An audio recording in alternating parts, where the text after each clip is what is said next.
Hi, welcome to SBR Videos. I'm Peter Loshak. This is the Oddly Enough show, our regular show that we do with Swingin Johnson every week during NFL season. We've just gotten his NFL picks for the upcoming card, and that's what we're doing this week, divisional round of the NFL playoffs. Swingin Johnson, thanks for being back with us.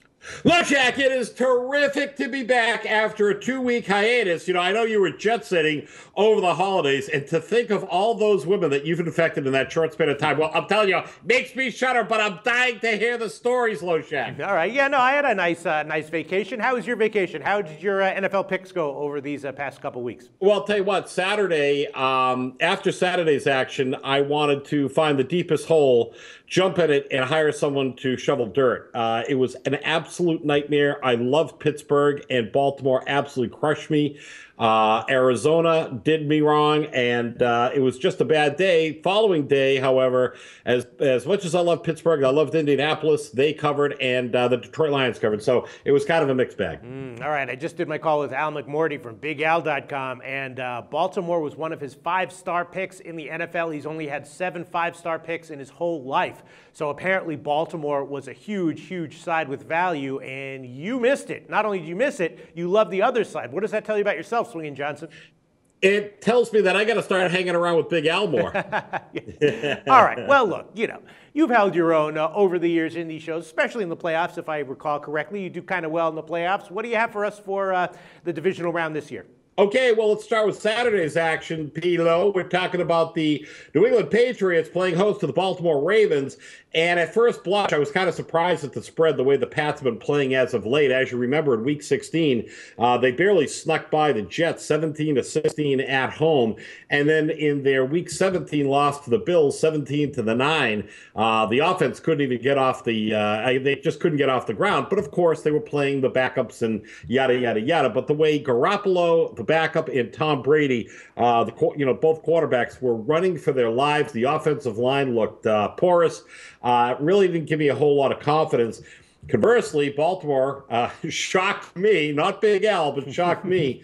And that kind of bolsters my opinion that the Ravens are a pretty decent side here, plus 7 points. Just seems like too much to me. Here's a stat for you. Visiting teams coming off road victories in Week 18 are a veritable ATM in Week 19, cashing in 13 of 16 circumstances over the past 10 years. I'll tell you, my side here, a slight lean on the Ravens. The only reason I don't love the Ravens is because if you believe the hype that Belichick is indeed as good as he is purported to be, then you got to figure that he's got a big-time game plan and the fact that they've had a couple of weeks rest. So my slight lean is on the Ravens, but what I really like here is I like the under 48 in this. This is a big play for me. I think that both defenses actually have been playing very, very well. You could certainly take shots at the Patriots' offense over the last couple of weeks, but you sure as hell can't quibble with their defense that's been outstanding. Baltimore's defense looks really good. I think this is going to be a low-scoring game, so that's my play, under 48, with a slight lean on Baltimore. Very interesting analysis. You obviously thought about that, and interesting. I'm kind of inclined to agree with it. All right, what's your next pick for us, Swingin Johnson? Okay, next one, Loshak. We got Panthers, Seahawks. I'll tell you what, Cam Newton and the Panthers were actually trailing the self-imploding Arizona Cardinals until they woke up in the third quarter, scored a few touchdowns against a pass defense that has struggled all year. But I've got to ask you, Loshak, how in the world is Cam Newton going to find any room to run up and bootleg against this rested Seattle defense? Or Kelvin Benjamin, how's he going to find any room to get open? Or how the hell is Jonathan Stewart going to crack the defensive front of the Legion of Boom? The answer, of course, is they won't. Loshak, Seattle is absolutely going to crush the Panthers. And as long as this point spread is shy of 2 touchdowns, that should be small enough room to avoid a backdoor cover when the Seahawks inevitably become disinterested at the end of the game. Lay the lumber, bet the Hawks, baby, 4 units. All right, well, the hordes of Seattle fans on our YouTube channel are certainly in agreement with you, and they've been right week in and week out down the stretch of the regular season. So maybe you're all going to be right again this week. Is that it, or do you have another pick for us? Well, I've got the Sunday games, unless you want to break this into a two-parter. No, sure. Hey, go for it. You're picking all right, 4 games. All right, okay. Let's pack them in. Sunday, Cowboys, Packers. I got a side and a total here, baby. Look, Packers defense is a far cry from the one that Romo faced last week, and you can talk all you want about the bad calls, the pickup, which was absolutely astounding to me that they picked up that flag. Of course, I needed the over, so I was absolutely throwing things at the flat screen.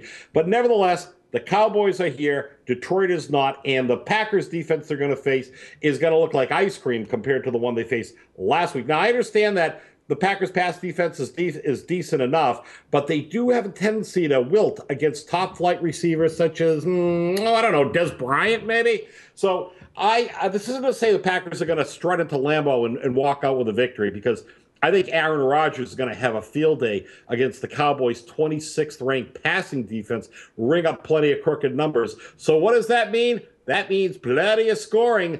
The combined over-under record of these two teams this season is 20-12-1 with 20 overs here. And I think although the total is 53, it is high. I'm going 4 units over, and the Cowboys +7 for 2 units. Now I think you're squaring it up here, Swingin Johnson. Not necessarily on the side, but yeah, the public's all over the over on that one. I bet the under on the opening line. It also reports that Aaron Rodgers doesn't have a strain. He has a tear. Injury concerns for Aaron Rodgers. I think the under might be the right side there, but or at least a side with value, but we shall see. All right, then the fourth game, Swingin Johnson, what do you have for us? Well, that certainly is a qualifier and a caveat. I mean, if he's got a tear, then No. You made your pick. You can take it back right now. I'm gonna stick with it. Let's hope it drops to 50 and I get over. That's fine. Okay. All right, guys. Max play here. Colts, Broncos. Man, oh man, you talk about a changing of the guard. I mean, could Hollywood have scripted this any better, Loshak? I ask you. I mean, the problem here is that we have seen a veritable decay of Peyton Manning's arm over the last several weeks. I know that they've been winning, but man, oh man, he just does not. I mean, obviously his arm strength, it was never what it was, but he was still able to have that pinpoint accuracy and get the ball exactly where it needed to be. I understand that some of his key weapons have been ailing, but you know what? I think this is Andrew Luck time, baby. Colts are clicking on all cylinders. I loved them last week. I love them this week. Peyton Manning, just for your NFL betting trends, 5-12 ATS in the playoffs against average or better quarterbacks. Obviously, Luck falls in the latter category. Manning is 3-7 straight up versus 3-4 defenses in the playoffs, which is what the Colts play. Peyton Manning, 5-7 straight up when the temperature is 32 degrees or colder. Colts +7 for 5 max units. Colts +255 on the money for 3 units, my baby. All right, Swingin Johnson, I take it back. You just sharped it up big time, at least in my estimation. With that analysis, can't say I disagree with it. I personally did kind of agree with you. I bet the under when that one opened. I got 54.5, or I bet, which is very nice. All right, Swingin Johnson, interesting analysis this week. Sounds pretty good to me. We'll see how this turns out. Thanks so much. Talk to you again very soon. Thank you.